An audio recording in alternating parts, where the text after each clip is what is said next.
This is the Daily Market Comment by Marios Hadjikyriacos. I'm Maria Pachurudis. Thanks for joining us at XM.com. Global markets are under an incredible amount of stress as the Fed prepares to pull the trigger on higher rates. The war in Ukraine and the latest lockdowns in China have set off a domino effect, with investors betting that the inflationary flames won't be extinguished anytime soon, even though the Fed will try its hardest to do so. Various measures of inflation expectations have stormed higher this week and refused to retreat despite the dramatic reversal in energy prices.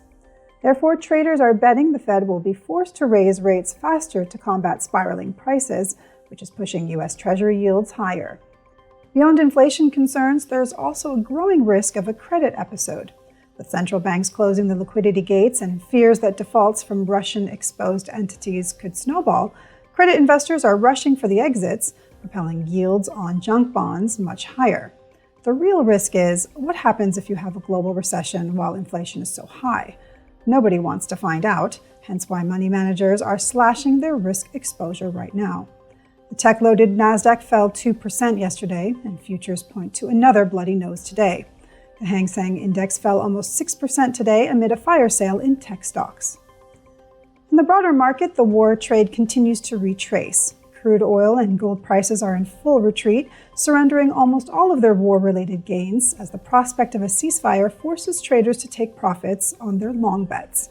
Ukrainian and Russian negotiators will meet again today, and even though there hasn't been any clear sense of progress so far this week, the fact that the talks continue on a daily basis is seen as an encouraging sign.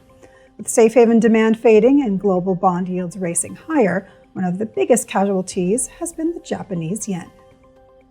Staying in the FX arena, the optimism for a resolution in the Ukraine conflict and the pullback in oil prices has translated into some relief for the battered euro. The single currency is outperforming early on Tuesday, defying the gloomy mood in equity markets.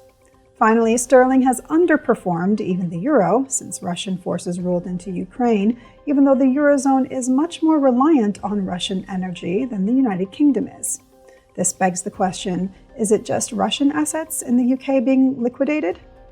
This was today's Daily Market Comment. Thanks for joining us at XM.com.